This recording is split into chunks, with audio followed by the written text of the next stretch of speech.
आम्ही बीपीएडच्या एक्झामसाठी इथे जालन्याला आलो होतो. आता जालन्याला आलो होतो आम्ही पुण्यावरनं आलो. पुण्यावरनं आल्या असता आता आम्हाला पुण्याकडची खायची तर पुण्याकडचे सगळे खवय्ये असतात. जो काहीतरी पुण्याकडच्या चवीचं इथे खायला मिळत नव्हतं. आम्ही इथे क्षेत्रीय दरबारावरून हे हॉटेल पाहिलं तर म्हणतात त्याला काहीतरी आपण ट्राय करूया. तर आम्ही इथे आलो तेव्हा इथला जो स्पेस आहे इथे जी बसायची सोयी सुविधा आहे ते एकदम बेस्ट प्लस एकदम चांगला हायजीन आहे.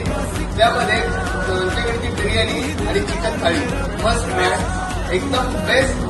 जास्त तिखट नाही, क्वांटिटी पण मस्त आणि एकदम बेस्ट जेवण आहे. ॲम्बियन्स पण बेस्ट होता, हवागार मस्त एकदम. आम्ही रेकमेंड करतो की तुम्ही पण इथे या खायला कधी पण जेव्हा याल तेव्हा इथे या नक्की आणि आवर्जून या. आणि पुणेकरांना जर असाल तर नक्की या, तुम्हाला इथे पुण्यासारखे जेवण मिळेल. तू परंतु नाच मेरी जा